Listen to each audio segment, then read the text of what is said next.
Sea Palace, high above 2919 East Broadway. This is the Jake Feinberg Show on KEVT, Powertalk 1210 AM, Sahuarita, Tucson. Thank you so much for making us part of your day today. And on this journey, I have often sought out a lot of unsung musicians, guys that fly below the radar, accompanists, if you will, but guys that actually made albums what they were. And a while back, I've been searching for Larry Taylor for some time, an obsessive journey, and I know he's living overseas, and I couldn't find him. And then I did a Google search one day for Larry Taylor, and this website comes up. I believe it's called Two Goats. My guest will correct that if it's wrong, but I look and I see the manager of Canned Heat, Skip Taylor, and I look down and I say, my God, this cat lives in Tucson, or at least spends a lot of time here. And I said, this is the simpatico, the spiritualism of the journey that I'm on. I'm not a musician, but yet I'm searching for all these beautiful people. And here it is, Skip Taylor. I connect with him. I truly believe that it was a beautiful gift from the universe, and I look forward to many collaborations with him, and we're lucky enough to have him in studio. Skip Taylor, welcome to the Jake Feinberg Show. We got his mic on? Skip, hello. Oh, are we there now? You're there, and right. we have traffic jams all over town. So Skip just flew over here, and the Dave Mason interview will be coming up in about 35 minutes. But Skip, tell me, is Two Goats the right web address for you? Two Goats, yeah. Okay. Entertainment. Tell me a little, Skip. Can you tell me a little bit about who gave you your first break in the biz? Golly, that's probably my dad. Okay. More than anyone, and just being around the music business, growing up in our home, and my dad was in the music business. He had sung with Tommy and Jimmy Dorsey and Charlie Barnett in his orchestra, and had met my mother in New York. And after a year of dating, she finally said, if you get on the bus one more time, lose my number. So she wanted him home. She wanted him there, and they were together their entire lives. And a guy named Frank Sinatra took over for my dad with the Dorsey brothers. So he and my dad were friends forever. And a guy named Jimmy Van Heusen, who wrote many of Sinatra's hits and Bing Crosby hits, was my godfather and had been my dad's roommate all for many years in New York as well. What do you think, Jackson? Pretty cool, huh? That's pretty sweet. Let me ask you a question. I mean, so how did that get you a break in terms of just having connections as a young... I never thought I'd go in the music business, but I was into playing baseball, and that was my whole life and career when I was young, and wound up finding a couple of groups in New York, and next thing I was in the studio, and one thing led to another, and had a few hit records, and then went out to work in California with Henry Mancini. Well, let's not gloss over. Okay, so right off so this was throwing a lot. Were you privy to Nelson Riddle and those cats? The guys that were, I mean, because those guys swung the bands that Sinatra was and your dad were singing behind ostensibly.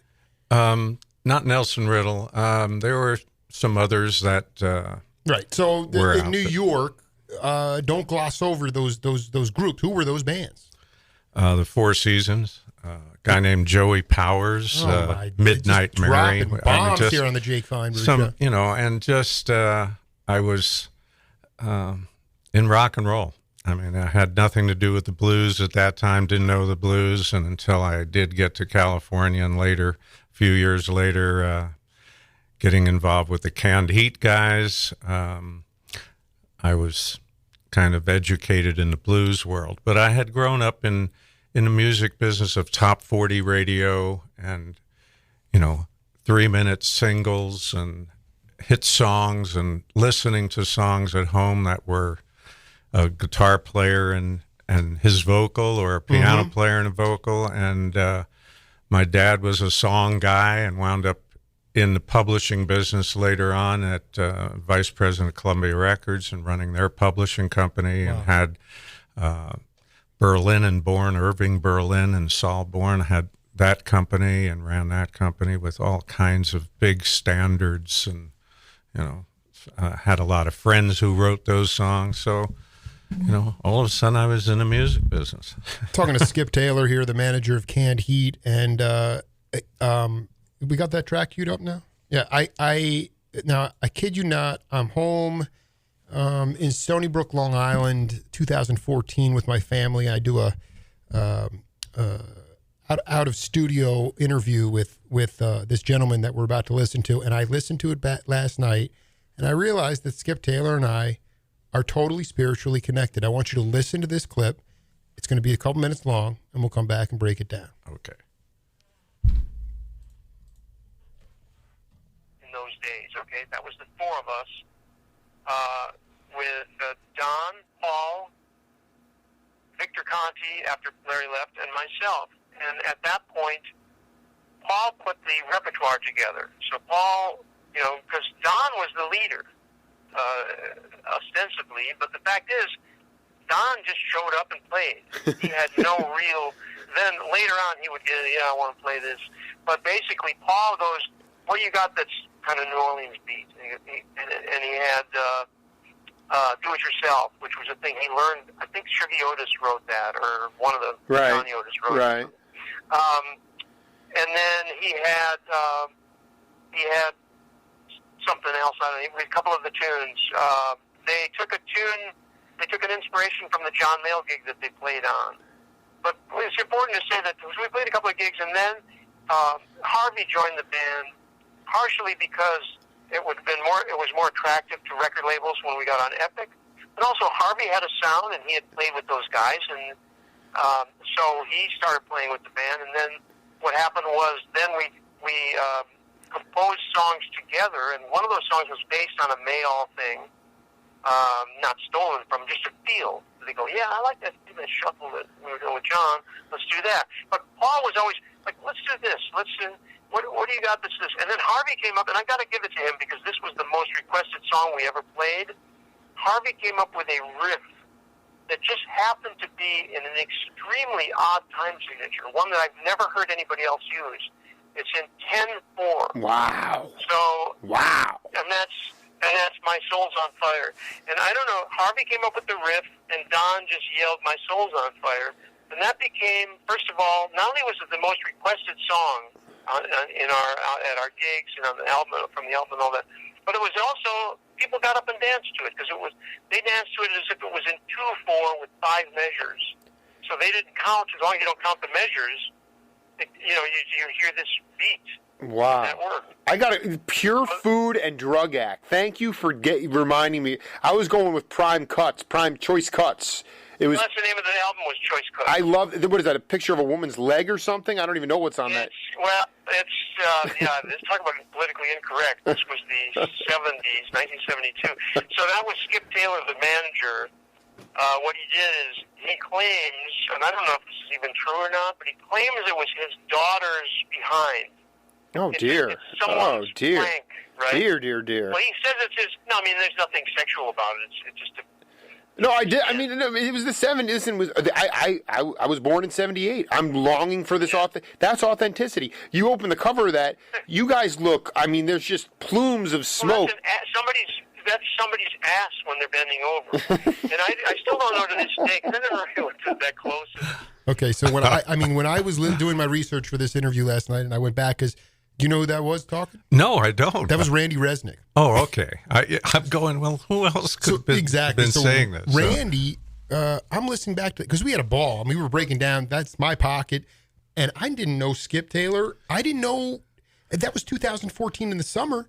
And he starts to talk about Skip Taylor. I said, again, it was this beautiful simpatico, man. So number one, he says he doesn't know if it's true. Was it your daughter's butt? It was my daughter's butt, yeah. Okay, so and it wasn't anything sexual. It was just, prime cut, choice cut. I mean, for people, it's a nice, it looks like a nice piece of White's nice leg. It's just a leg. At the time, Pure Food and Drug Act was a part of the government, and still, I think, is, or something. Yeah, absolutely. And this was kind of anti-government, and it was anything I mean, musically, this was incredible. And when he's talking Don, that's Don Sugarcane Harris, that we called Don Sugar Arm Harris for his nickname, because he would put anything in his arm. Really? But when it comes to violin or that type of playing, never have I ever seen anybody equal to him. And if you ever look up that album,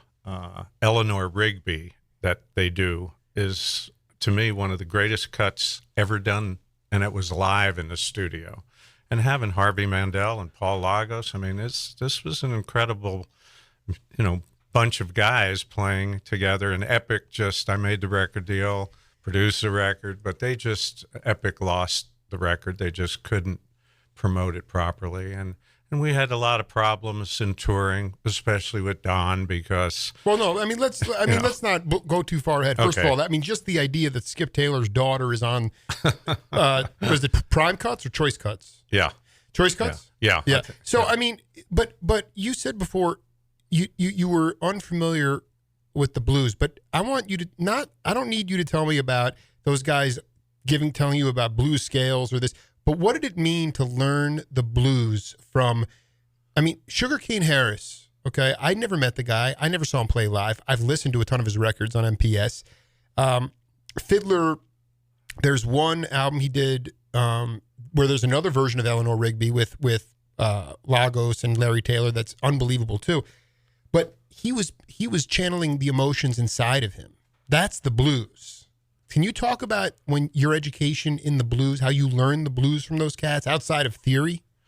Well, it was mainly from Alan Wilson and Bob Haidt in Canned Heat, the founders of Canned Heat. And Bob Haidt was a record collector, worked in a record store in Westwood, California by UCLA. Alan Wilson was a devout blues enthusiast from Boston College and rediscovering Son House and work and teaching Son House how to play his own style of guitar and taking him to the Newport Festival. And these guys were, Bob Haidt had the largest 78 record collection there was. And I'd go to his house and he had milk crates that were like metal and crates, and they'd have them with 78s from the floor to the ceiling in every room in his house in Topanga Canyon. My God. And he knew the history of every one of them. And, he'd say tonight you'd sit there and everybody'd have their beer or wine, a joint or two. And he's, okay, what are we going to do tonight? Sounds great. Somebody say, can you give an example of one thing that just enlightened you, a story about one particular blues cat? Because a lot of those guys on the East Coast, you were sort of absorbed, you were managing some bands, but like you said, it was just 3-4 minute cuts, singer-songwriter stuff. But the Reverend Gary Davis was out there. There were other blues cats, the guys like the blind blues players that were playing dobros, I'm just trying to, aside from just the knowledge of the people and the musicians themselves, it's the idea of the stories behind those guys. Every time we would go to Mississippi or Louisiana or somewhere there, Bob would go, okay, you've got the station wagon or the van or whatever. Let's go look for records, and we'd go riding off into the middle of nowhere with moss hanging off of trees or whatever. And Bob would see, a house with a couple of black folks sitting on the porch, and he'd go, stop, I know there are records there. And we'd drive in the driveway, and we'd get out of the car, and our hair was halfway down our back at that point, and these people would see us and run in the house, and Bob would have to yell to them, hey, we're looking for 78 records, and we're just record collectors. And finally they come out, and all of a sudden, oh, yeah, we've got some records in the basement here or whatever, in the attic or wherever it was. And Bob would go start looking through records and go, this one's $200. This one's $300. Oh, my God, there's not supposed to be any of these, or, whatever it was, and play them, bring them, make a deal with the people. So they pay for He would pay way more than they wanted. They'd be, a couple of dollars each or whatever. He'd pull out $100 or $200, and they'd go, what? What year was this? Oh, 66, 67, So you were with Canned Heat at that time? 68. You talking about on the road with Canned Heat? Or Yeah, okay, yeah. so these weren't just like record pilgrimages. No. Okay, Yeah. so I mean, this to me is this is a continuation of the culture of the preservation of our cultural heritage that Alan Lomax really started with the field recordings, in the sense that you weren't going out and recording stuff, but you were finding the you were in the sewers, so to speak, finding the this roots, stuff. finding the roots, the roots of blues music and Americana, and then trying to take my commercial rock side and combine it, because I went to every Canned Heat rehearsal, and we would sit there and we would redo songs, and we would try to put my rock spin on what does that mean some blues record. For the non-musician? I want to go deeper than that, because rock music, pop music today is nothing. I mean, we just listen. Nothing like. Okay, and I know no. Epic didn't do well promoting that album, but that My Soul's on Fire is in 10/4, and in truth, some Grateful Dead tunes are in weird time signatures. I mean, but the point is that the rock background, the rock that you were marinating in, is not the rock of today. No. Okay, so talk about what you were bringing to the table. No, I mean, I grew up with Elvis Presley, Chuck Berry, Buddy Holly and Chuck Berry and all of that. And there are licks there that many of those came from the blues without people even realizing that was the influence that those writers had as well, in the 50s and early 60s. And that's what my upbringing was, and that's what I listened to. And because of my dad's involvement with various things, we'd get the top 10 singles sent to our house every week. Every week was it record of the month kind of thing? Yeah, kind of thing. Right, that and from Cashbox as opposed to Billboard magazine. Cashbox magazine. They both had their own charts, and my dad started the Make Believe Ballroom, and which was the first radio show to have a chart. Where will this record be next week? I mean, there was no top 10 at that point, So it's, tell me, give me an example of how because the Canned Heat cats were, correct me if I'm wrong, all white. Were they all white guys? Oh, yeah. So they were infatuated with with the black blues, right? Correct. So they were channeling that. Can you talk about like some kind of way where you brought that rock into the mix during those collaborations? Well, they would spend a lot of time on the music part of a record, sure, not as opposed to the lyrics, the music part, and getting the music where they were playing something that was influenced from, I don't know, bullfrog blues, or from, some normal kind of Dust My Broom or whatever. Right. Common blues that every blues group in the world plays. Dust My Broom. And they would take those songs and kind of change them around to a point where it was Canned Heat. And then they'd come in the studio and I'd go, well, let me see the lyrics. Oh, we don't have any lyrics, or we've got an idea. Oh, cool. Okay. Therefore, I wound up writing so many of the lyrics, okay, so or working with Alan documenting, or Bob. Okay, so you were writing. And I'd write lyrics that weren't necessarily about, I got up this morning and the bullfrog's on my mind. I would try to say, okay, so sad the world's in a tangle, and the dark clouds everywhere, are a song about environment, or, the redwoods, or smog, or, awesome. Something that would be about today, but it would be in a blues context, and hopefully a little bit more than I got my baby, everything's all right, or I don't have any money and everything's effed. Right, exactly. I mean, were you were truly channeling though your own kind of your own voice in that? Well, and we would discuss it. Sure, we but would they discuss didn't have lyrics. But they didn't have lyrics, and they weren't really lyric writers. Bob Hite was able to come up with some good things once in a while. Alan Wilson wrote "Going Up the Country." Baby, don't you want to go? It became the theme of the Woodstock Nation. It was number one when the original Woodstock happened. Wow. Walked on stage and 400,000 people knew that song. They didn't know Canned Heat from a hole in the wall, but they knew that song. It was number one the whole East Coast that week. So I mean, there were some great lyrics, and Alan would write about his trouble with women, or the environment, or Poor Moon about oh, maybe they're going to go to the moon someday and test bombs. Well, we did a year ago. We actually sent rockets to the moon and blew up bombs on the moon. Did we blow up bombs on the moon? Yeah. Yeah. Wow. Okay. And that was only a year ago, and Alan died in, 70. So Pure Food and Drug Act, it's a Jake Feinberg pocket special. There's odd time signatures on every song. It's a bunch of badass players that, Randy Resnick is not on the mainstream radar of guitar players. He was a great player. Lagos. But I want you to talk. But Randy, as good as he is, was the weakest player in the group. Sure. When you compare it to Harvey Mandel. Well, no, and you know what it is like. And Victor Conte. I hope you know who Victor Conte is. My question was, I have done relentless amounts of interviews with guys like David Garibaldi and Chester Thompson, and who discovered Chester Thompson at Jack's on Sutter in San Francisco was Bruce Conte, who's Victor's cousin. Okay, right. So Bruce has Tower of Power. So tell me about how you connect with. I want to talk about Victor because we know about Balco and all that. A lot of people don't know that's Barry Bonds and steroids. And I'm all over it. Human growth hormone. Yeah. And Victor Conte is an inventor. He was more than a bass player. He is an inventor. Really, and he has many copyrights and patents on product that he made a fortune. I love even this before Balco.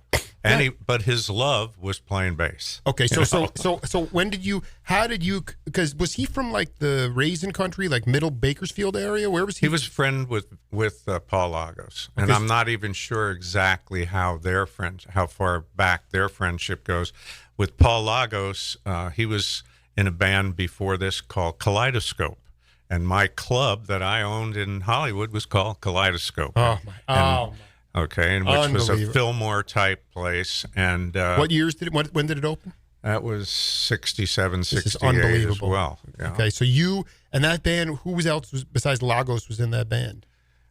David Lindley was the leader of Kaleidoscope. No way. Yeah. Because there was a period of time. No, they had a bunch of great musicians too. Holy cow. Yeah. And they cut some records? I think they have 2 albums only, Kaleidoscope. And they were avant-garde, jazz, blues, rock, a little of everything. And they'd go and they'd jam sometimes. They were a jam band. They were one of the early jam bands. And they would play 30 minutes, one song, and didn't know where it was going or what it was going to do. But the Kaleidoscope, your club predated the Troubadour. And also, it was at the same time. Troubadour was happening then as well. And then there was that other club that now is escaping me, where Whiskey a Go Go or it'll come to me because Sea Witch or no, it was the. No, I found the Seeds at Sea Witch. You found the Seeds, yeah, and I heard one song, "Pushing Too Hard." Took them in, produced that record, made their record deal. Sky Saxon and the Seeds, you're pushing too hard. You're pushing too hard. And West Coast, it was #1. It didn't spread across the nation because it was on Crescendo Records and they didn't have a big distribution and they lost it. That happens with a lot of records through the years. Today it's a little easier. It's on the internet. It's everywhere instantly.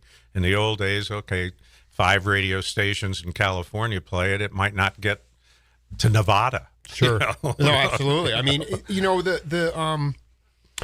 so I am fascinated with the idea that Canned Heat really, they were quite a successful band, but then these albums that I get off on are when they started to collaborate with John Lee Hooker. How did you play a part in that? Total. Break it down. Yeah. I mean, we were in a Seattle airport at baggage claim and looked over at the next baggage area, and there was this black guy getting his guitar off of the turnstile, and Bob Haidt goes, "That's John Lee Hooker," and I had never met him, seen him. I knew his records from the guys exposing me to it, so we all go running over to him basically and introduce. He said, "Well, Canned Heat, I know you guys, and you guys boogie, and boogie with Canned Heat, you guys boogie, whatever, I love it. I mean, Canned Heat had basically stolen that lick, or took it and changed it around from the boogie to what Canned Heat became known for it, playing the boogie at the end of every show, or so I talked with John Lee. I got his phone number and stuff, and then the band and I talked over the next few weeks, and we decided we wanted to do an album with John Lee Hooker and do it the way he hadn't been recorded. I mean, he, even at the time I started talking with him, he had 2 other record deals, exclusive record deals, and anybody who would offer him a few grand, he'd go, "Oh yeah, I'll sign with you, no problem." So he'd be on 3 labels at once or whatever. Right. And so I called him and told him, well, I've got this time booked, and we're gonna do all your songs. We're gonna give you half the royalty rather than split it 6 ways with 5 guys in Canned Heat and John Lee. We're going to give you half. Just 50% to John Lee. Yeah, it's going to go to him, and we'd like to take you on the road with us and just reintroduce you to the world, because he was making $50 a night at that point. And he nobody really, he was really out of the mainstream completely. And I said, I've got this week of time booked. And he said, well, I do an album in one night. I don't know what you need a week for. I do one take and that's We're it. Done, yeah. And I said, well, John Lee, this might be a double album. He said, well, and then the famous line of his, he said, well, if it's going to be a double album, you're going to have to pay me double money. I built a platform for him so we could actually put a mic on his foot and get the foot tapping, and Alan Wilson and Bob put together a list of songs that they wanted, and it's a double album. One whole record is just John Lee. Where's the picture taken? It's like in some bedroom somewhere with John Lee like at the front of the bed or something. This is classic. That's in a downtown hotel room in L.A. L.A. Yeah. The name of the club I was thinking with of a was neon sign that we had made, and so it lit up. I mean, and just for the record, for the audience, Canned Heat is going to be coming to perform in Tucson at the Rialto in March, I believe. Is that right? Correct. All right, and March 4th, Friday night. And it'll be we're gonna blow it out. I am first so time they've excited. played on their own here in many years. Oh, it's got to be years. And right now they have one of the best lineups they've ever had. They're having more fun playing, and they're all basically 70 years old and have more energy today. I mean, nobody can even believe it, and it's a whole second generation coming to the shows anymore. And I go out and ask people, when did you hear about Canned Heat, or why are you here? And they go, oh, yeah, this was my mom's favorite band, or my dad played these records at home, and I saw they were in town, so I want to see them. And then at the end of the shows, these are the people coming back for photographs and interviews, or to buy some product or whatever. It's amazing how the younger, when I say younger, I'm talking 30, 40 in that my generation. Bracket. They've heard of Canned Heat, but they've never been involved with them or really know them. So that's one of the L's on the Jake Feinberg Show is lineage, and we're looking at lineage right there, going to the roots. And what I guess what I was getting at earlier, when you guys were digging through the 78s in Mississippi, you didn't know it at the time, but you were extending that lineage to today, when those younger cats can come and say, "This is the records that my parents." Right. Those albums. The other club that I was thinking of I'm so glad I could remember, is the Ash Grove. Oh yeah. Okay. Yeah. So I'm marinating in this. And that's where actually Canned Heat's record deal came about, because one of their fans at the Ash Grove was Jackie DeShannon. Who? Say that again. Jackie DeShannon. No. What was she though? She was a fan of Canned Heat, and she would come to clubs wherever they were playing. With Jackie DeShannon. And she was a great songwriter and singer of her, What the World Needs Now Is Love, or Put a Little Love in Your Heart. She wrote Betty Davis Eyes. She's got for Kim Carnes. She's still with us? Is Betty? Yeah, I think Jackie. And she was married to a guy named Bud Dane, who was head of artists and repertoire, A&R, at Liberty Records. And she got her husband to come and see Canned Heat, and that's who we wound up making a record. I did bumper stickers that said, so I'm trying to remember exact wording, but Canned Heat is on our label, and I put them on the bumpers of cars in about 5 different record company parking lots.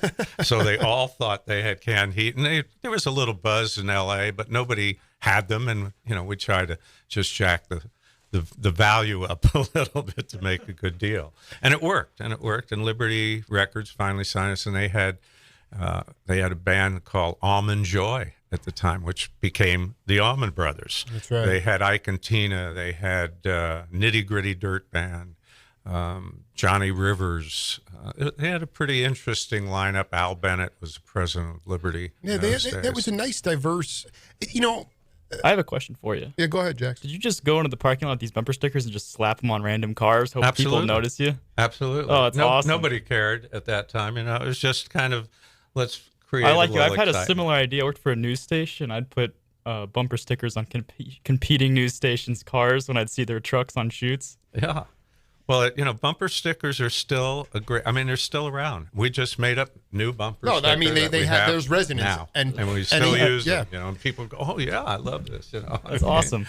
Can you just, Skip, talk about Lagos a little bit? He was a gifted player. I mean, there's another excerpt that we don't have queued up, but I mean, Randy Resnick was talking about, Paul would go out and play for free and for people, but yet he was a very troubled cat. I know he was troubled. So can you? A lot of musicians will play for free. I tell promoters today, Ken Heat would play for free. These guys love to play. You're not paying, what do they want? What do they really want? You're not paying them to play. Right. You're paying them to be comfortable after all these years, 70 years old. We want a decent hotel and some good food and, provide the really equipment that they want. Sure. And that's all. A lot of musicians will play for free, and therefore all the people come out of the woodwork for charities. Oh, come do this for us. Well, Ken Heat has played more charities than any band in the world, period. Wow. Over 50 years. Unbelievable. And we try to give back, and we do that. But I have to remind people, this is the way they make their living, too, keep the roof over their head. So when we get back to Lagos, because he was a heroin user and was for many, many years and stopped only seldomly and once in a while when he just physically would get too exhausted.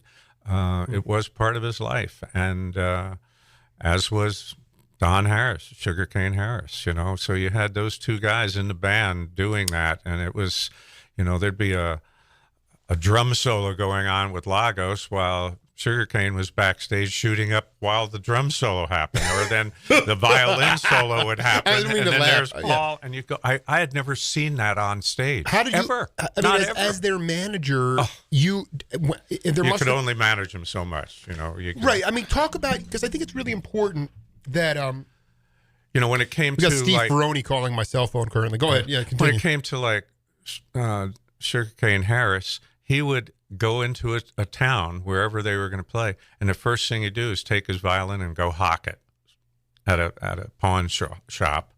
And here comes the gig, and there's no violin. So I had to make deals with violin companies to supply a violin at every city because I had to have a backup for him. And then he started to depend on that anyway. So, he would just do it. But Lagos was just, he would take off in directions on drums where no one knew where he was going, including himself. And really, you know what? But I think for musicians that can improvise, they got off on that. Everybody did. I mean, he was one of the best. He really was one of the best on a very simple kit. He had one head tom, one floor tom. That was it, maybe two cymbals. And, not a whole rack of drums. He could play any drums. He could sit down at any drum set and play. And there are a lot of drummers who can't do that, and don't even want to try to do that. Right. It was a fearless quality. Yeah. We're talking to Skip Taylor, and can you just give us an update? We're sitting here looking at an album that Skip produced called The Snake. It's it's on Janus. It's a funky rock, bluesy album. Led by Harvey Mandel, and aside from just the guy, being able to.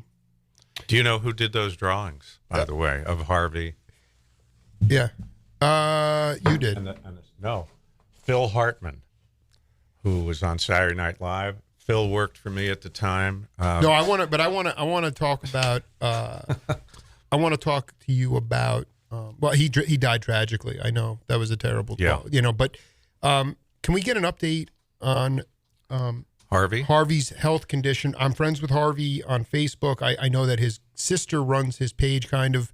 Rose, but has done so much for him that it's unbelievable. Can you talk to the audience about? I mean, we're talking about a gifted musician, first ballot. Harvey's called the Snake. That's his nickname. Anytime you hear Harvey Mandel on guitar, with the equipment the outboard equipment he has and pedals and things that he uses for his sound, it's distinct and it's unique, and hopefully he'll be back 100% soon. For the past 2 years, he was diagnosed actually right here in Tucson on a tour here, and took him to a doctor here, and his dog had jumped on him up on his face, broken his nose. The nose wound up over months, got infected, and cancer began to grow in his nose, eye sockets, the whole area of his face. And I can gladly say he is cancer-free right now, but he's had 25 surgeries over the past 2 years. And if anybody can imagine 1 or 2 surgeries on your face, let alone 25. And the unfortunate part that he's been going through recently is the rebuilding of his face. His body continues to reject every bit of tissue, whether it's his own or a cadaver or whatever. And he's at that point, and somehow he's stayed strong. And a lot of it has been his sister and her loving care, and a couple of friends of his in Tim Martin in Chicago, who has put up a lot of money. And Harvey went with a surgeon who would not take Medicare, and so he's had to be paid cash. So it's he's getting there, and all we can do is send out our best wishes and prayers, and hope that he makes a full recovery and is back playing music again. Well, Skip, stick around for 1 second. But Go ahead. If let's just play this music. We're gonna cue up an interview I did with Dave Mason. He's coming to Tucson to the Fox Theater this Wednesday, and I had a chance to speak to him this week.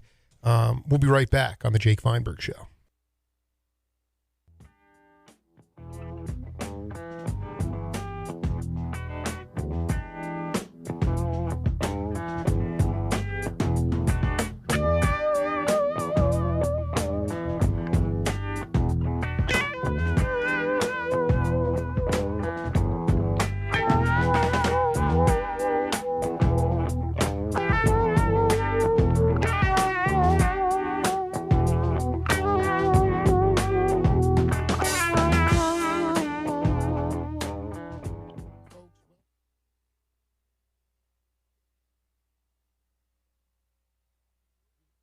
Show on Powertalk 1210 KEVT, Sahuarita, Tucson.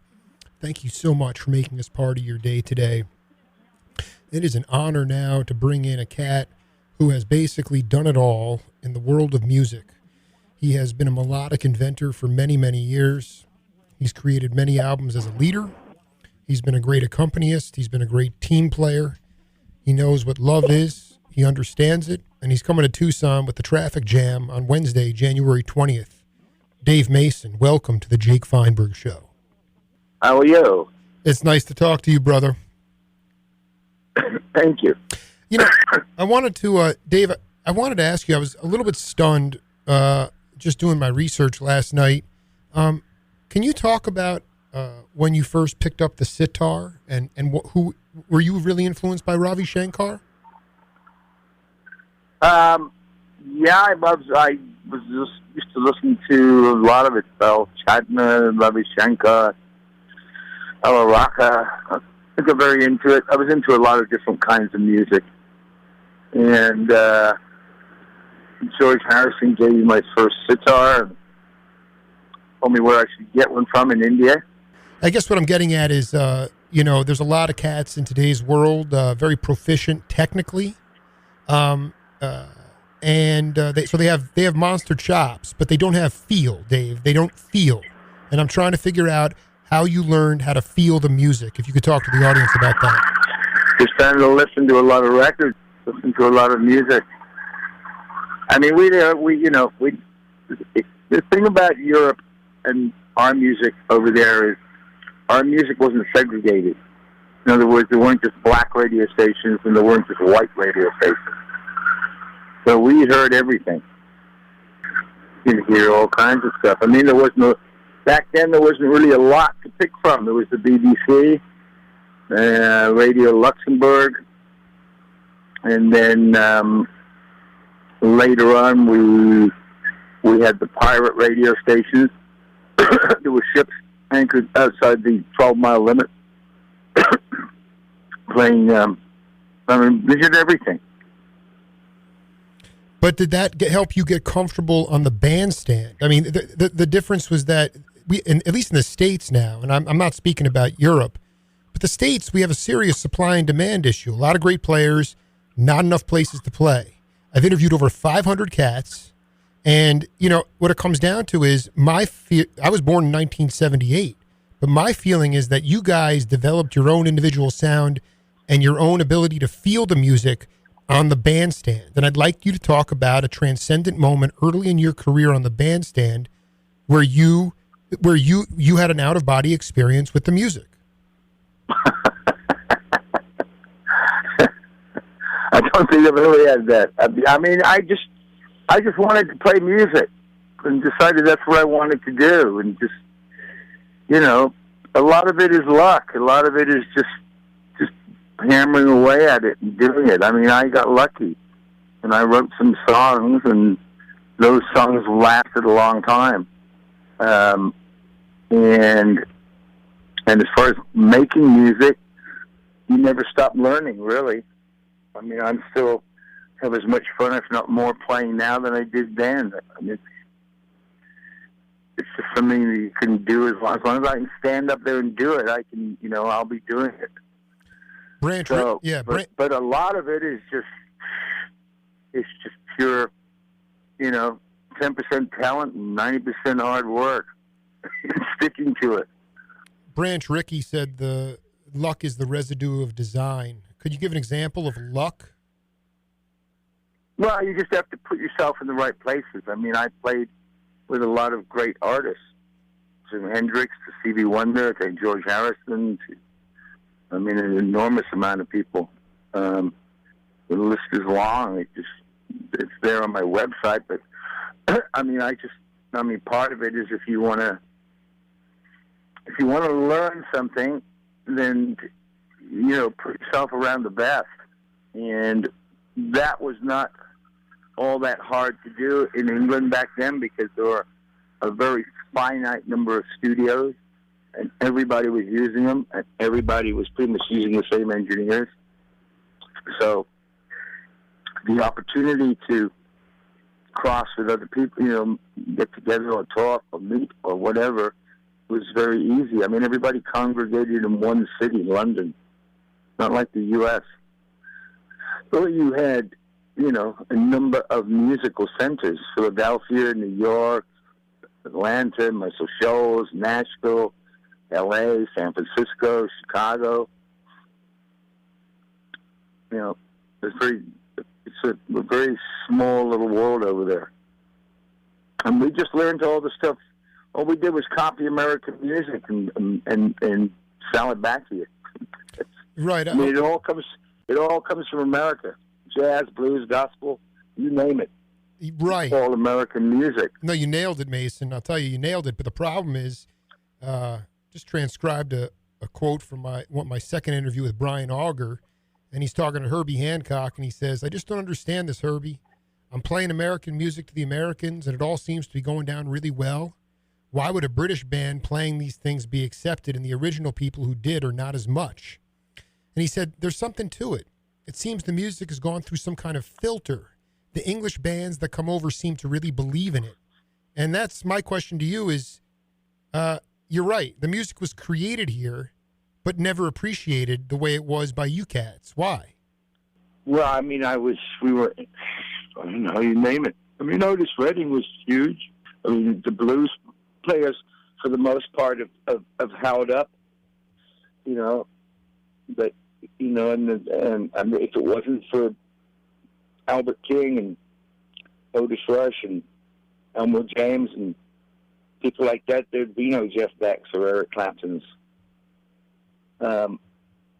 So, you know, that's all directly from them. But there again, the blues has held up and lasted. To be honest with you, I mean, I just up and left England when I was 22 rather, because traffic wasn't part of traffic anymore, and I figured I may as well go where it all started. You know, not to mention, of course, it was 97 cents in the dollar taxes. One of the L's on my show is leadership, Dave, and you've been a leader for quite some time. But can you talk about some nuanced qualities of leadership that are essential in, you know, that have been essential for years, but as a band leader or to lead a group of people, in your mind, what are the essential qualities of leadership? Well, yeah. I mean, I have my guitar player, John Sambatero, vocals and plays the guitar. He's played on and off with me for 38 years. My drummer's been with me about 12 years. My keyboard player plays bass as well, as most recent. But I guess, you know, first of all, for what I do, is they've obviously got to be into the music in order to be there in the first place. And I kind of run. I mean, we're a small outfit. There's just 7 of us in total on the road with the crew, and I just have gotten at many ups and downs. But I just, you know, I'm basically going to play till I drop. I don't miss the last show, you know. Right. So a lot of it is just I take care of the guys best I could. They're always taken care of. They're always paid on time, and I'm not really asking them to do anything that I wouldn't do. And I just have to, for the most part, I've got to be up there being the best I can be. I mean, if you're talking about whatever leadership it is with what I do, I just got to keep my standards up and be the best I can and not let these guys down. Give them, you know, make them so they want to do it. Also, musically make it fun for them, which I'm able to do with a number of my songs, because there's room for improvisation in there. Mm-hmm. So it never doesn't get stagnant or boring. But do you I want to come off there and go, yeah, guys, that was great. Can you? But I mean, like, you know, I just interviewed this banjo player, Herb Peterson, and he was talking about Don Henley, the Eagles, how they brought in a new guitar player to play the licks, and after about 2 weeks, the guy got comfortable and was like, "Yo, can I stretch out?" And Don's like, "Nope, it's not on the album." Do you? Right. Can you talk to are you able to? Do you guys open it up? I mean, do you allow people that freedom, or is it something that, because like what you were just talking about, there are certain bands where people pay the money because that's what they want to hear is on the record. To me, I find that somewhat abhorrent. I'd rather. Do you guys find yourself, stretching out? Well, nothing. I mean, nothing I do live is exactly note for note like a record, right, at all. And in this show, for instance, Traffic Songs, Dear Mr. Fantasy is basically a 3-chord song. It's in a major key, and I rewrote it and put it in the minor key. And I do Low Spark of High Heel Boys, but I do it as a slow blues. You talk about working with a composer and or arranger. How do you guys made an effective team? Because you were on Blue Thumb for quite a while, and that's really how you got your start as a leader. Well, I was for basically 2 records, not even 2, if you really. I mean, I mean, I've never worked with an arranger, so I didn't. Other than somebody putting strings on stuff. I mean, Alone Together is just here's 8 songs, guys. Tommy the Puma assembled all the musicians because I didn't know any of those guys that were on there. And here's the song, and I do it like I do with most things. So here's kind of here's how the song goes. Let me hear what you guys are going to come up with in here. And that's basically how I do it. And let them just play. Maybe somebody will come up with a lick that's like, yeah, okay, that's cool, keep that. You leave room for them to be creative so that they have a little bit more of an emotional stake in doing the song other than just reading the notes off the paper. I wouldn't have any notes on paper. I can't read or write music anyway, so. I mean, you are blowing my mind, man. Number one, you've never been back to perform in England. You don't read or write music, so you're all self-taught. Most of my stuff is simple, you know. It's not that complicated. Some of them are different little time changes, like wording changes. There's some different little time structures you got to kind of feel. But otherwise, I mean, hell, my biggest song ever has got 2 chords in it, for Christ's sake, Feeling All Right. That's right. I mean, it's unbelievable, man, your concept of love and how you bring love to the world. Well, sometimes it's overrated. Can you extrapolate on that? And it's been expensive.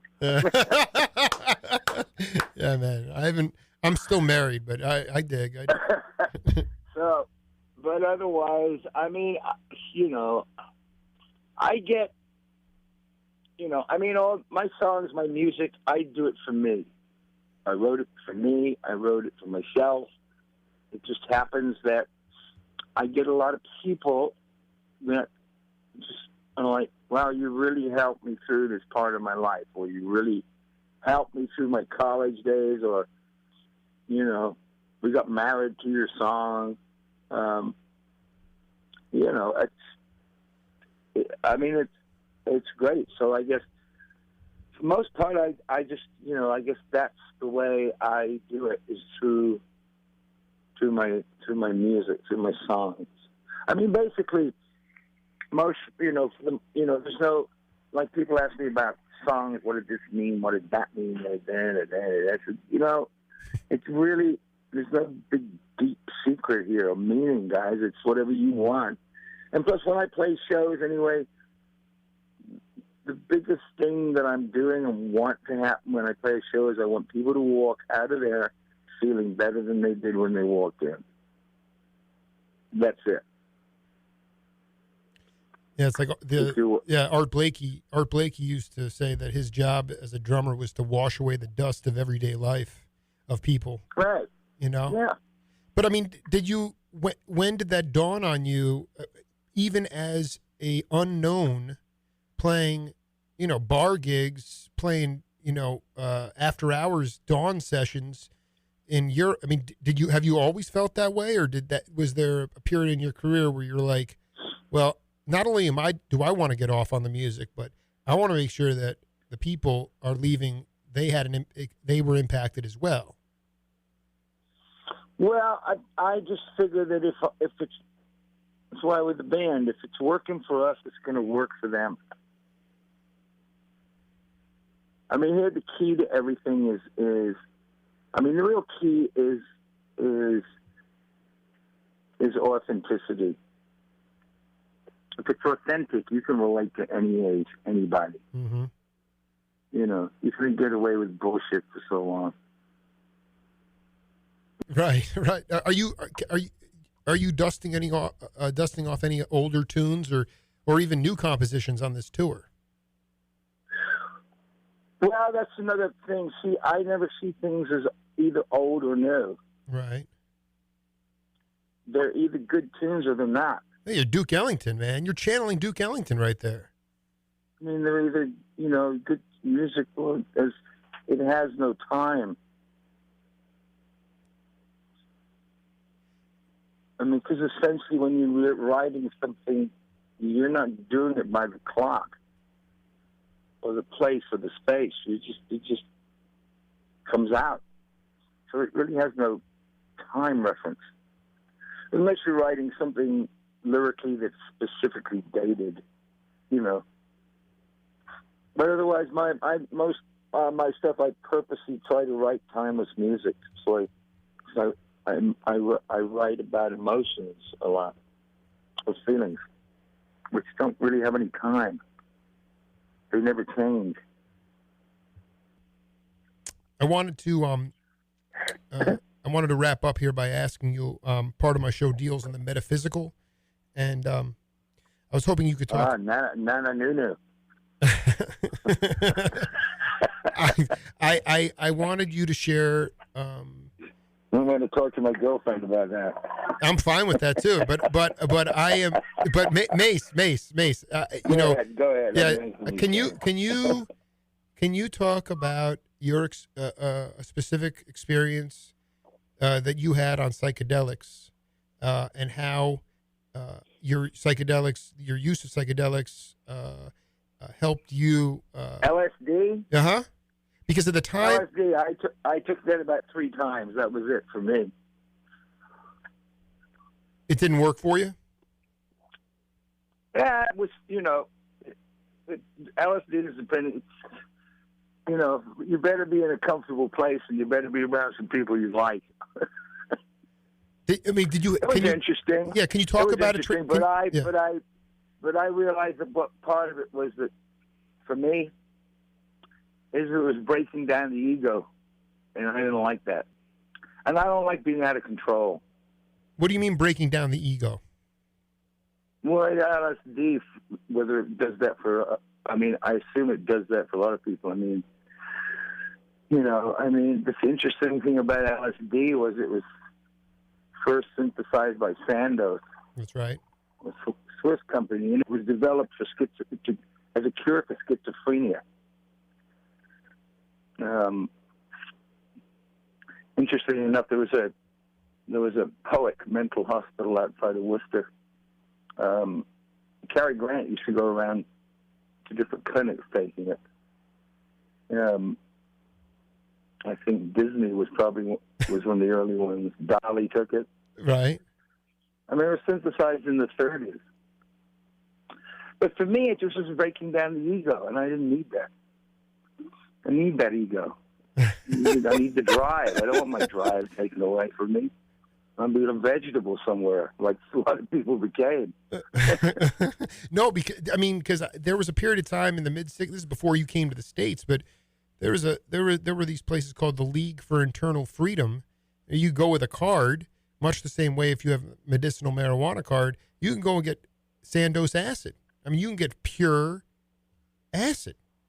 Were there shots? I had Timothy Leary at my house a couple of times. Please tell me a story about that. I don't know. He was writing some book about some truth about women. I don't know, something or other. I asked him how he thought about all those people that jumped out of windows. I gave him a hard time. You gave him a hard time? I did. He kept coming back, though, too. That was what was interesting. Say again? He was coming down? He kept coming back to visit. Yeah, because I'm sure he got off on the fact that you weren't kissing his ass. Are you kidding me? That's awesome. Yeah.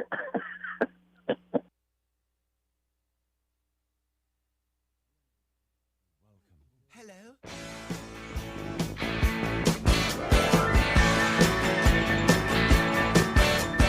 Stand back. You gotta give the girl room to move. Stand back. You gotta let her find her own groove.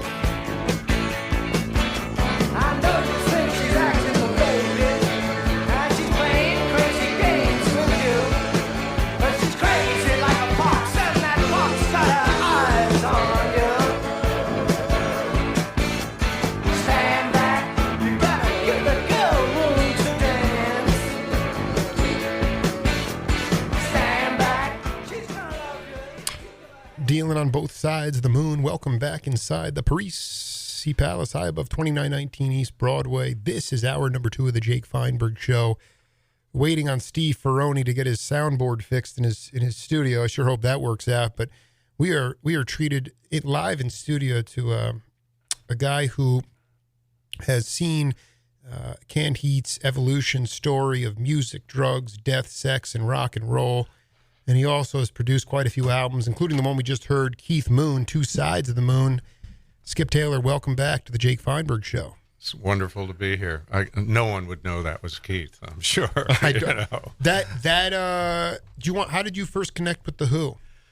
Well, just going back and forth to England, and I became friends with Keith, and at one point was brought in by MCA Records, by the president of MCA, asked if I would be interested in kind of taking over the reins to finish an album that Keith had started with a couple of other people, and no one could get along with him or come up with anything that was good enough to put out. And I mean, you have to realize Keith was not a singer, so doing an album with vocals right away was a chore.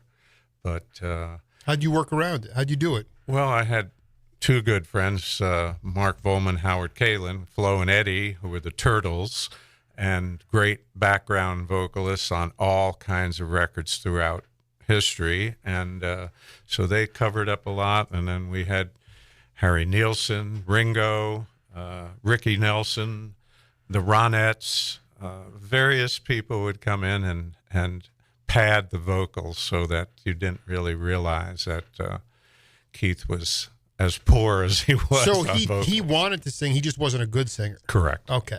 Correct. I think you're a good person to ask about this because you are a United States citizen. You've seen the world. But a lot of the British cats, like Mace or Dave Mason, who we just heard from, or Brian Auger, Auger talks about coming here, his first tour with the Oblivion Express, and he was on tour with Herbie Hancock's band, and he got into New York, and McCoy Tyner was playing down at the Village Gate, and he's like, in Europe, in England, he idolized McCoy, and anytime McCoy came there, the theaters would be packed, okay? And he went down to the Village Gate, and there's about 20 people there, yeah. Okay? And he went to Herbie on tour, and he goes, Herbie, I don't understand this, man. The original I'm playing this music of the original masters that we have been talking about, guys like, the Blues Cats or the Jazzers, Wes Montgomery and, John Lee Hooker, these guys. And he goes, and it's going over fine, but it's not even accepted by the people that originally did it in this country. Why is that?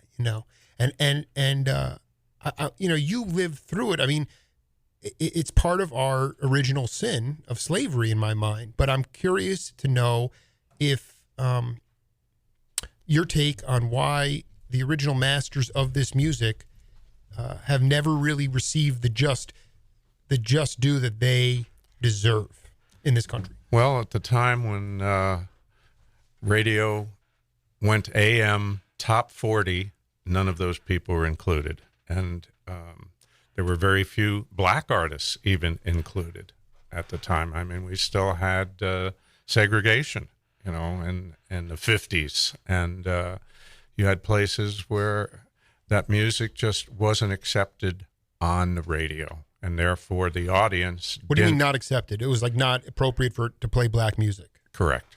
And, one of the things that I always kind of just take a bow for, and also, hope that before they die, the Canned Heat guys will get rewarded, or at least some acclaim to having introduced so many of these other black blues guys to the white populace and being able to bring blues music to the forefront the way they did.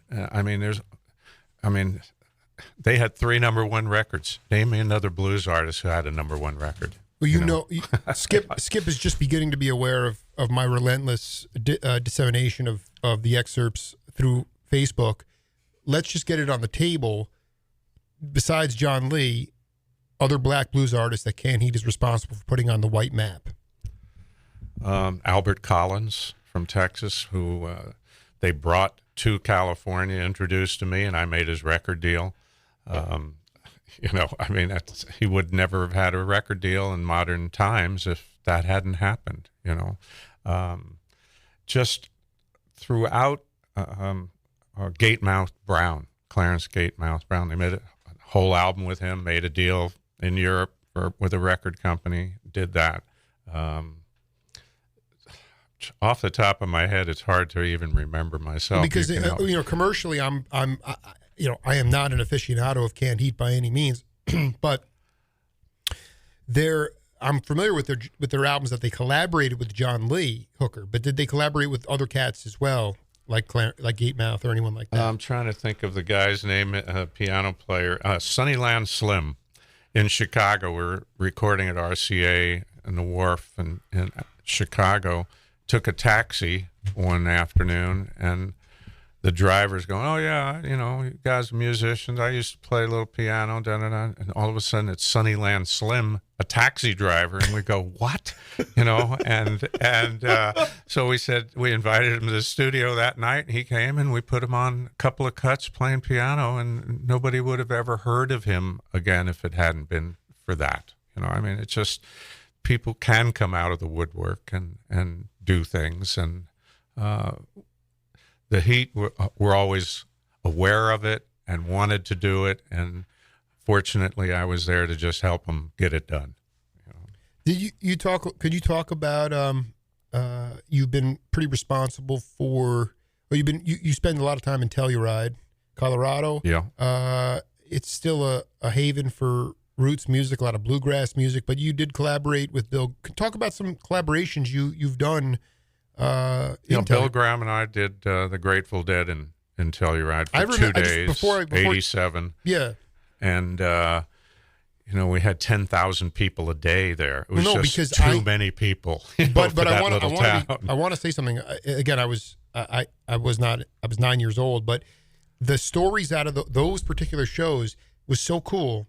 Because it's a small town, and there were so many people there that there are stories of guys after the show coming into a bar, and there's Brent Midland and a couple guys from the Dead just drinking beers. Yeah. Right? The accessibility was incredible. Well, you can still do that in Telluride, and that's why a lot of celebrity types go to Telluride, whether it's Oprah Winfrey or Tom Cruise and Nicole Kidman, on down the line. There are lots of people that are there. Jewel lives there, just played over New Year's there.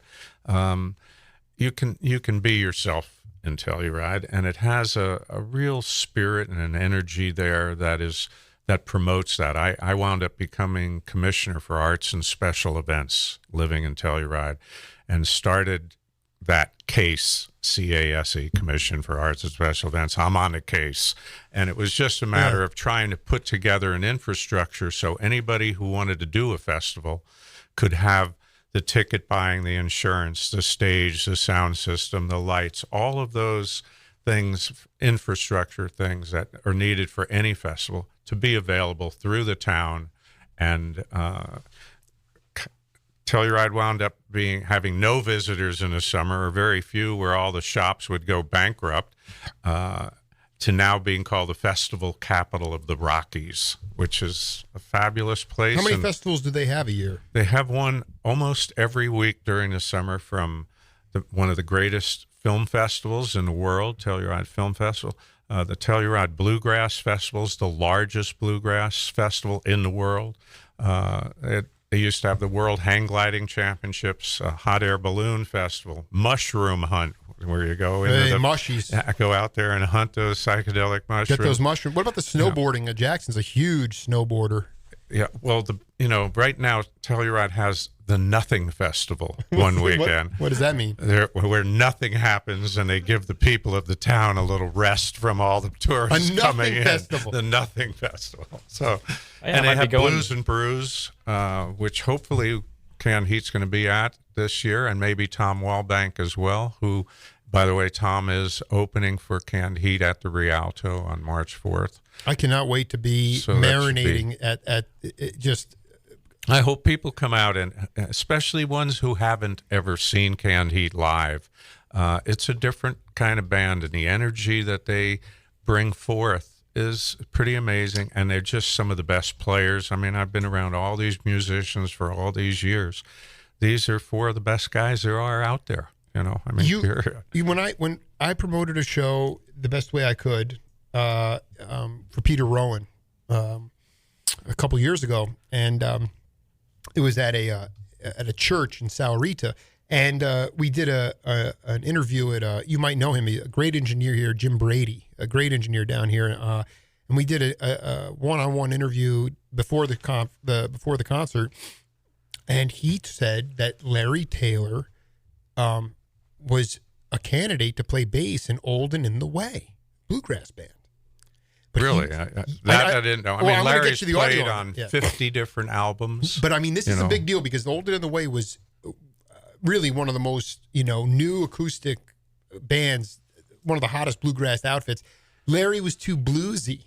Okay, he was just too much blues, not enough grass, not enough. Okay, but to me, go a little bit deeper because what separates, or what if someone's interested in coming out and checking out Canned Heat, what separates them from other blues bands? They probably won't play any of the standard blues songs that people are familiar with, and it is more rock oriented. It's blues rock, and it is boogie, and it's songs that you have heard. I mean, they have had 3 #1 records. They also had a lot of other music that was played on FM radio when FM first started. And, they'd have the boogie that was 12 minutes long, and a disc jockey would love that. They can run out to the bathroom or smoke or whatever. Right. Because it's 12 minutes long, But it's just they have an energy that where they do feature each guy. Soloists are important in their brand of music, but it still is vocally oriented. Lyrics are important, and they won't play so loud that they're gonna blow anybody's eardrum. They try to keep it at a level. I mean, it still is live music, and the difference is that you should feel it as well as hear it. And that's important. Well, that's the ultimate. I think that can happen in the Rialto pretty well. And it's a great grungy, perfect place to see. It is. I still say they're one of the best bar bands, and that's just an enlarged bar. No. Those are the bands I love the most. He had brought up the track earlier. I want to play this music for Skip Taylor, and then we'll come back and break it down. Shredding the violin, the electric violin. It's interesting. It's long. Just for the record, it is pure food and drug act. It was pure, and with the exception of overdubbing a second violin, all those tracks were cut live. Correct. And as a producer, can you talk about? You talked earlier about creating lyrics for songs for Canned Heat when they'd come up with melodies and that kind of stuff. But producing an album like that, tell me your involvement with it, because it's just so great. I like to use the word director rather than producer, and a lot of albums that I have, it says directed by, or produced and directed by. Okay, so to me, it's creating an environment where the artist can give his 100%. Sometimes it's daytime, sometimes it's night, sometimes it's with drugs, sometimes it's with beer, sometimes it's with friends, sometimes it's by yourself, sometimes it's coming from a rehearsal. I don't believe that the studio is the place to rehearse. I think you go and you rehearse prior to that, and then you look for some magic or the magic take in the studio. But you should know what you're doing. You should know what the beginning is, the end is, how the middle is going to be structured, what it is, so that the artist is comfortable in that environment. And sometimes it's in Netherlands, Colorado, at Jimmy Guercio's old place recording, or sometimes it's just right in the middle of a city somewhere, or sometimes it's in Muscle Shoals, Alabama, and you went fishing all morning and now you go into the studio and record. It can be, any place, any time, but you have to get a feel for who that artist is, what is going to work for them, what makes them comfortable. That's what producing a record is, But directing, go ahead.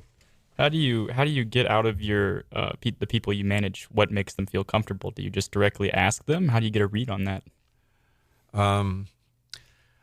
Well, I start with an artist. My first question usually to any artist that I'm involved with or wants me to be their manager or producer or whatever, I say, are you a star? And if they don't say yes, I can't help them. I mean, they have to feel that they are a star, and then it's my job to make the world know that they are. Sure. Basically, I dig. Whether it's through music or live entertainment, and trying to be an analyst of what, it's like looking at a football team or a basketball team and what play is going to work, or what can we do with 30 seconds left on the clock. What can we do that's going to absolutely score? And I've tried to do that with artists that don't score, basically, that are obscure or are not concerned with being commercially successful, but still want to make their living being a musician and an artist. That's a fine line. Yeah, it's a fine line. You're right. Tom I've sat with, and he doesn't want to move to L.A. or New York or Nashville or someplace. He wants to live in Tucson. He married a gal from Tucson. He has a wonderful daughter. And if it can happen from here, hallelujah. If it can't, he'll make do. My heartstrings tug with that too, because, but like a guy like Mason, I asked him about what his concept of love is, and he just was like, it's my music, it's my son's. I'm writing the music. I want to feel that, and ultimately, he goes. Then things come along, like fans will come up and say, "This helped me get through my college days," or we got married to this song, okay? But the idea was that he was front and center, very specifically saying, I'm writing my music for myself. He knows that he is a star. If you're just writing it for yourself, I call that musical masturbation. You should go sit in a corner and write your songs for yourself. If you want the world to know of that, then that's entertainment, and that's where someone like myself gets involved, and I can help you get on that path to being known as a star. You've got to be a star already. Well, I'm going to hire Skip Taylor as my manager, by the way. I'm not the greatest, but I've helped a lot of people, and I enjoy doing it. And it's a puzzle that has a lot of pieces, and it's the manager, the agent, the road manager, the photographer, the publicist, all these pieces that you have to put together to put somebody out in there and have a shot at being commercially successful. And then there's a lot of luck. And the greatest artists and with the team and the whole thing don't necessarily make it work. I mean, Taylor Swift comes along with her father, and he rents out an entire Coliseum and gives away 17,000 tickets to come see his daughter. Right. I mean, that's a pretty good start, but she still had to deliver something. And grow. Yeah. You mentioned Henry Mancini. Can you share a great Mancini story with the audience? The biggest one would probably be bringing Plaz Johnson out to play sax. Oh, bad boy. On Pink Panther. And so instead of it going diddy, diddy, diddy with the little piano riff, here's Plaz going, ba-da, ba-da, ba-da, and Henry going, well, how are they going to know it's me? And I said, it says Henry Mancini on the label. It doesn't say Plaz Johnson. And it went to number one, and it still is being played with Owens Corning fiberglass. I mean, we're talking 50 years later. Did you, because, dude, I'm really, Mancini's, the stuff he was doing, he did cop show themes at one point with Abe Laboriel and Budemer and Harvey Mason. Peter Gunn. Yeah. I mean, that dude was one of the most bad,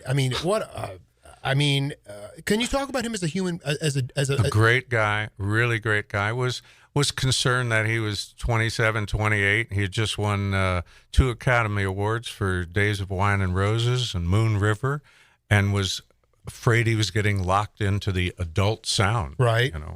But he could still, he's a really talented guy, and he worked with great lyric writers. He was a musician, a keyboard player, and he still had to have Hal David or somebody along like Burt Bacharach, same kind of thing. You had the collaboration of lyric writers is still important for a musician who only does the music. It takes both. Did you spend time in Topanga Canyon at all? Oh yeah. I talk about with The Topanga Corral and Topanga Canyon, that area that's like between Hollywood and Malibu along the coast, and there were a lot of hippies there, and you had everybody there from Spanky and Our Gang, Batdorf and Rodney. yeah, and the Canned Heat guys and the Birds and a couple of the guys from Mothers of Invention. Who was there from Mothers? Trying to remember at this point, I don't even really recall. Can but, you? I mean, I guess my lead question here is like, did you? The Seeds. I just found a Seeds record. The idea of, I mean, you really started out when you would walk into bookstores and things like that, and it would just be in alphabetical order, but you could get Cannonball Adderley followed by a rock band or there was no fixation on genre. Can you talk about the most? You mean in a record store itself? Well, no, I mean like before things became so stratified. This is jazz. This is blues. Okay. I mean, can you talk about the most avant-garde bill that Canned Heat ever was on? I mean, because I talked to Dave Holland and Miles Davis, Isle of Wight Festival. You know who opened for Miles Davis was Tiny Tim. Okay, so we're talking about that was a brilliant. I mean, we played once with Nancy Sinatra opening for us, in Denmark. That was pretty outrageous. I mean, there are strange combinations all the time, and different parts of the world, have a different kind of mentality toward artists. I mean, you go to Europe and they're still into jazz, much more than America is, much more. I mean, jazz festivals throughout the U.S. are dying, or now they call it jazz and blues or just world music or some other. I'll tell you what's not dying is smooth jazz. Because pacification. Yeah. It's all the same though. Let me. You are the perfect person to ask about this. The music of John Lee Hooker and Canned Heat and Elmore James and Boz Scaggs and the list goes on and on. They burned. Okay, they burned. Okay, and now. You have music. Now you have Dave Koz. Now you have music for pacification. Music is to pacify, not to feel. And the EDM people will argue with you, as far as electric dance music and taking a little enhancement for your body and it's all and digital blasting music. it as loud as they can handle it. The new thing I saw was where you put headphones on and there's nothing coming out of speakers and you can turn up your headphones as loud as you want and be out there on a dance floor with wireless headphones. And you go, wow, Well, what do you think? You had Fantasy Studios, you had A&M Records, you had studios in New York. George Duke would go in, he'd be cutting a session at Fantasy, going for a cup of coffee, and there'd be 3 or 4 studios going at one time. So he'd pop his head in and, collaboration. That's how the music grew. And I look at the language of music now, all genres, and I don't see the growth of the language. The crossover. I just don't see the growth of the music. And I want to get your opinion on that in the sense that, okay, you don't. It doesn't have melodies. And dynamics. That's the number one thing. Dynamics. You can't hum it, and it's not going to be a commercial in 30 years, and yet it goes to number one. I mean, Adele. How do you count for that? Adele can come out, and that's the number one album of all time. There are melodies there. She is a great performer. She took 7-8 years off and then put a record out. There are some great songs there, and they've already been covered by other artists. Right. So, right. But how do we go from? How did we go from? But hip hop and rap, I can't get into it. I really can't. I'm sorry, because there's no melody in most cases. But when you have guys like from Canned Heat, or who passionately wanted to resurrect or find these older unsung cats and then revitalize the music and put their own twist on it, and the same could be said for all the old folkies, jug bands that were doing the same thing. To now, well, just because you have 30,000 Twitter followers, you have to be good, even if you're terrible. Okay, how did we get to that point? It's hard. It's hard to imagine that we are at that point, And I go see some of the new bands play, and it's very disappointing. The guys just can't play. You know, they just Well, they have and it chops, might but take yeah. it might take them another 20 years to become great. You know, but because a lot of the guys that I'm into in classic rock or Yeah. whatever or jazz, they've been playing 40, 50 years. You know. And when you get used to that, and then you go see some 20-year-old playing, he's only been playing 5 years out of his garage, maybe. Skip, he, it's he also- doesn't have the chops yet. He And just also, doesn't. but it's also the guys that you're talking about. There can be Dave Grohl or somebody who's another story, and can Is play it- anything. No, I mean, but let's be fair. Musselwhite, Mandel, those guys learned on the bandstand, and no longer do you have 6 or 7 night engagements. Okay, You don't even have weekday engagements. exactly. So your ability to develop your own security. People and, won't leave their house. That's the other part. Clubs are dying left and right across America, now even into Europe. I mean, Europe, there are so many clubs in each town. There might be 5 or 6 live music places in every city. Right. But even that's depleting now, and in the U.S., nobody goes out from Monday to Thursday. There's nobody there.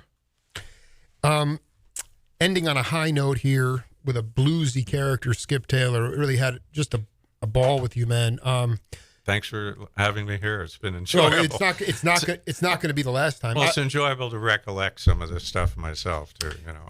Well, and just talk to the audience about talk about this upcoming show that's happening, when it's going to happen, and that. Yeah, March 4th, Friday at the Rialto, Tom Wallbank opening for Canned Heat.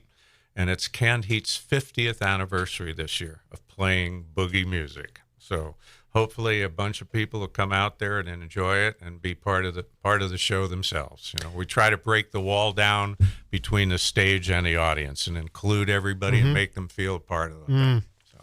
I'm looking forward to documenting it and getting down and dirty, and the universe has connected us, and I look forward to many collaborations with you in the future. Good. Skip. All right, it was really an honor. Thank you. All right, we'll be right back on the Jake.